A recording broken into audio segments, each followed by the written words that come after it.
Hari-hari ini istilahnya adalah pengkhianatan itu. Pemimpin berkhianat, gak ada soal buat saya. Ketua partai berkhianat, capres berkhianat, gak ada soal buat saya. Yang jadi masalah bagi kami, kalau intelektual berkhianat, kalau pemimpin agama berkhianat, itu yang jadi masalah bangsa tuh. Karena mereka ini, the intellectual, masyarakat sipil, adalah fondasi terakhir dari apa yang kita sepakati sebagai kehidupan masyarakat beradab itu. Yang berkhianat pasti gak beradab. Jadi bahaya betul kalau rektor berkhianat, menekan mahasiswa untuk tidak boleh bicara.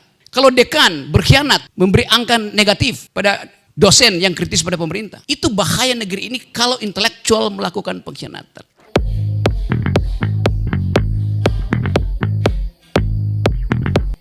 Nama koalisi itu, dan waktu kita memilih nama itu, kita tahu koalisi artinya ikatan molekuler yang membuat daya kohesi kita kuat. Itu namanya koalisi itu.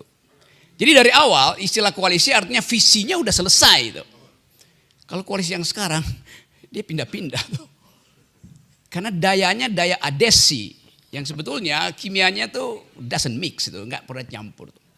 Itu yang membedakan antara niat untuk menyelamatkan Indonesia dan niat untuk menggadaikan Indonesia.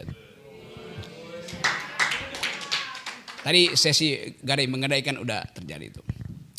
Jadi kita ada dalam suasana untuk mengenang kembali apa yang kita pernah lakukan sebetulnya. 3 tahun dengan akibat 7 terdakwa.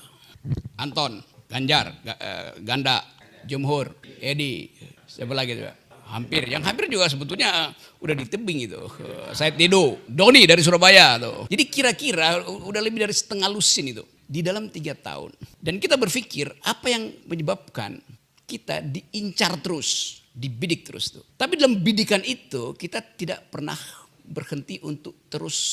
Kalau kita piket, kalau istilah militer piket. Piket artinya memantau. Piket bukan tidur. Jadi ada elemen yang membuat kita seolah-olah tetap bercahaya. Karena di kegelapan pun ada pikiran yang kita sinarkan. Dan sinar itu kadangkala terlalu terang sehingga membuat kekuasaan itu marah seolah-olah kena sorot. Tapi dia kita sorot dengan data, kita sorot dengan akal. Yang kita sebut kritik. Kami mulai dengan satu prinsip, kami memang ingin mengkritik. Karena kami tidak mau tunduk itu. Jadi peristiwa 18 Agustus 3 tahun lalu itu jadi semacam penanda bahwa dibangkitkan ulang semangat untuk mempersoalkan, semangat untuk bertengkar, bahkan semangat untuk caci maki. Tapi ini wilayah publik yang kita resmikan supaya ada hak masyarakat untuk menggemparkan Republik. Dalam bentuk apa? Dalam bentuk puisi Adi Masardi misalnya. Dalam bentuk pidato berapi-api dari Pak Gatot. Dalam bentuk sinisme yang saya terangkan setiap hari. Tetapi idenya tetap sama. Dengan fasilitas itu kita hendak gedor kesadaran publik demi menyelamatkan Indonesia. Kita memilih kalimat itu. Di awal ketika kita mulai melakukan konsolidasi, kita tahu langsung bahwa yang disasar itu adalah Gatot Nurmantio. Tetapi Pak Gatot tidak pernah memperlihatkan satu ambisi yang memungkinkan kita seolah-olah jadi anak buah dia tuh. Seringkali Pak Gatot diatur-atur oleh Gede, diatur oleh Said Didu tuh. Jadi ada kesetaraan di KAMI. Itu sebetulnya dasar pertama dari bernegara. Ada kesetaraan tuh. Kita membentuk kami karena kesamaan kesetaraan itu. Kita membentuk kami karena kesamaan visi itu. Kita membentuk kami karena niatnya datang dari kolbu, bukan karena perintah pemimpin partai. Itu dasarnya kenapa sampai hari ini kami masih diucapkan sebagai kekuatan moral. Lalu kita mulai hitung. Seberapa kuat energi moral ini bisa kita konsolidasi untuk menghalangi energi kekuasaan. Itu dasarnya tuh. Hari-hari ini istilahnya adalah pengkhianatan itu. Pemimpin berkhianat, gak ada soal buat saya tuh. Ketua partai berkhianat, capres berkhianat, gak ada soal buat saya. Yang jadi masalah bagi kami, kalau intelektual berkhianat, kalau pemimpin agama berkhianat, itu yang jadi masalah bangsa tuh. Karena mereka ini, the intellectual, masyarakat sipil, adalah fondasi terakhir dari apa yang kita sepakati sebagai kehidupan masyarakat beradab itu. Yang berkhianat pasti nggak beradab. Jadi bahaya betul kalau rektor berkhianat, menekan mahasiswa untuk tidak boleh bicara. Kalau dekan berkhianat, memberi angka negatif pada dosen yang kritis pada pemerintah. Itu bahaya negeri ini kalau intelektual melakukan pengkhianatan. Kalau Antoni melakukan pemalsuan data itu pengkhianatan. Karena dia adalah intelektual. Kalau Menteri Keuangan berbohong, dia bukan intelektual. Boleh silakan berkhianat. Dan kepastian itu yang kita tunggu. Kita mendorong semua makhluk yang ada di istana itu saling berkhianat. Supaya ada basis kita untuk memulai yang baru. Jangan tanggung, jangan cuma 2-3 orang berkhianat. Mahfud MD berkhianat. Dia berjanji untuk membereskan BLBI misalnya. Yang dia peroleh sekarang cuma 20% atau 30% tuh yang masuk. Sementara BLBI sampai sekarang itu membebani APBN Artinya hak rakyat daerah untuk memperoleh kemakmuran dibatalkan oleh tidak bekerjanya prinsip-prinsip yang tadi diajukan Pak Mahfud. Saya kritik Pak Mahfud. Karena dia adalah intelektual. Lain kalau dia politisi itu. Kita ingin bicara jujur itu. Sri Mulyani juga berkhianat itu. Karena dia membawa semacam misi intelektual. Saya ngerti poin dia itu. Indonesia mesti hidup dengan austerity itu, penghematan. Yang terjadi adalah lalu lintas money laundering di depan dia diem. Kita tahu semua itu berlangsung di depan mata kita. Jadi semua hal yang buruk akhirnya harus kita komporin supaya makin lama makin buruk. Kita nggak mungkin menyelamatkan orang yang setengah-setengah. Jadi biarkanlah yang disebut political decaying ini, pembusukan politik berlangsung secara sistematis. Hanya dengan tumbangnya, gugurnya bunga yang udah busuk itu dimungkinkan ada kecambah baru tumbuh itu. Jadi saya menganggap bahwa pada waktu awal kita punya semacam dalil. 3 tahun yang lalu kita bikin dalil, atau saya bikin dalil, this is the beginning of the end. 3 tahun lalu saya sebut the beginning of the end. Awal dari keruntuhan. Yang sekarang kita sudah mempersiapkan bagaimana supaya keruntuhan ini dipercepat. Karena kalau terlalu lama ketidakpastian itu, inflasi moral kita makin lama makin dalam tuh. Inflasi moral. Kalau inflasi moral ada pada capres, wapres itu dengan mudah diselesaikan dengan transaksi. Tapi pada bangsa ini tidak boleh ada transaksi yang dasarnya merusak moral. Nah, kekuatan itu yang masih ada pada kami. Kekuatan itu yang masih dipercaya oleh anak-anak muda. Setiap kali Jumhur Hidayat turun ke jalan tuh, orang lihat Jumhur itu siapa? KAMI. Jelas. Karena diingat Jumhur diborgol ketika dia KAMI. Doni. Setiap kali berfoto dengan saya, orang lihat ini Doni yang dulu dipersekusi, yang mau ditangkap itu. Saya bilang, iya itu teman gue itu. Oh iya ya. Jadi semua kita, berapa hari lalu saya ada di Sukabumi itu. Ketemu dengan masyarakat pesantren di situ tuh. Pesantren Al-Fat, Zikir Al-Fat. Semua mengingatkan kembali bahwa kami pernah berjanji untuk menghasilkan pikiran-pikiran baru sampai ke daerah, mereka tagih. Bayangin, pesantren situ, Pak Rocky kan KAMI itu. Oh ya, saya bilang iya tuh. Jadi nilai yang kita tanam, investasi moral, investasi sikap yang kita pernah tanam itu, sekarang dia tumbuh justru karena musim panas politik. Nah, kita mau asuh ini sedemikian rupa sampai tiba satu kesepakatan bahwa apa yang mesti kita ucapkan dan apa yang mesti kita perbuat. Kemampuan kita tidak setara dengan kemampuan partai-partai. Keuangan kita tidak ada apa-apanya dibandingkan dengan amplop yang beredar, entah itu lewat BLT atau BTL segala macam. Tetapi satu hal yang hendak kita pastikan bahwa janji kita untuk menyelamatkan Indonesia itu harus jadi pedoman terakhir kita. Kesiapsiagaan kita setiap saat. Mungkin sekali terjadi pembusukan politik dalam waktu yang sangat cepat hari-hari ini. Sinyal itu kita pastikan hari-hari ini. Bayangkan misalnya kenaikan BBM yang hampir berapa? 30% itu. Beban itu langsung datang pada konsumen. Konsumen yang paling rentan itu adalah emak-emak. Mungkin dengan disulap sedikit BLT, lalu disurvei kembali Pak Jokowi masih 80-90%. Iya, karena habis disiram BLT. Dalam 2 hari perut kemudian keroncong lagi. Apa namanya tuh, people power itu. Tapi kita mesti ingat bahwa faktor-faktor sosial itu tidak mungkin ditahan hanya dengan sekedar kegembiraan palsu dari para koalisi itu.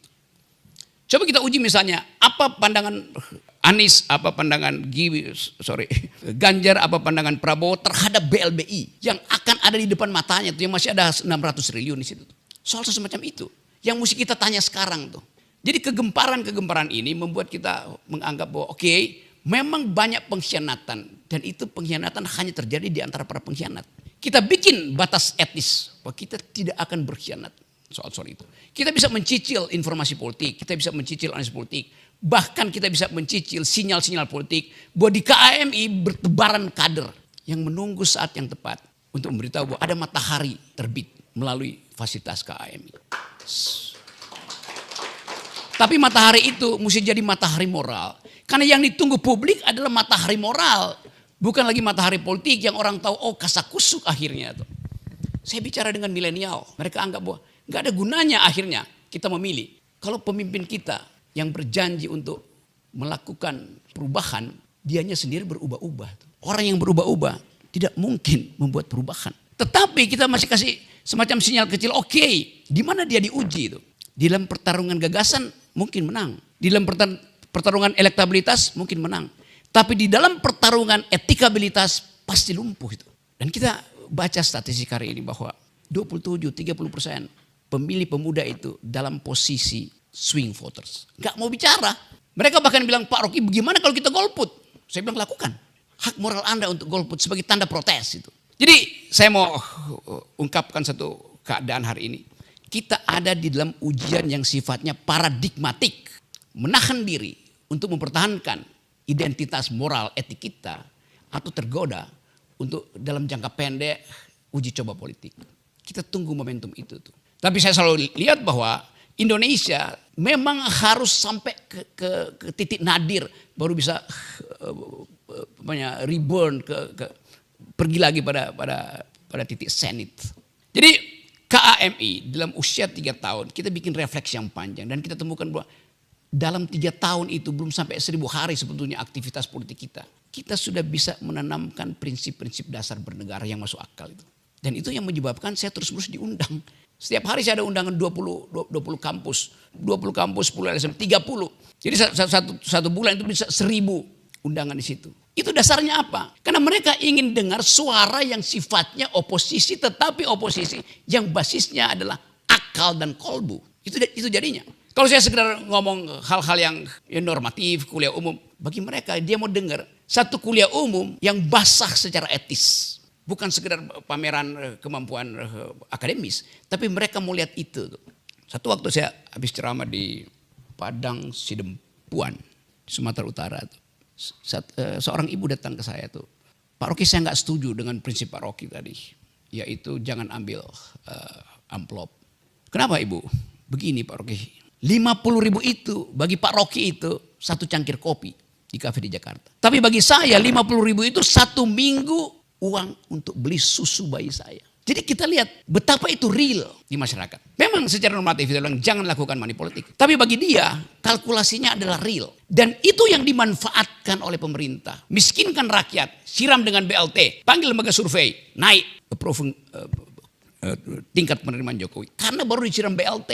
Jadi memang ini negeri jahat sebetulnya tuh. Sementara mereka yang terlibat dalam BLBI, sekarang kita nggak tahu ada di mana mereka itu. Sebagian langsung investasi di IKN. Lalu seolah diputihkan. Karena bagi obligor, bagi yang kita sebut sebagai oligarki ini, mereka memantau bahwa pemerintah ini makin lama makin lemah. Jadi dimainkan aja. Sambil menunggu keajaiban baru tuh. Tapi kalau keajaiban itu datang pun mereka siap untuk deal, bukan duel dengan pemerintahan baru.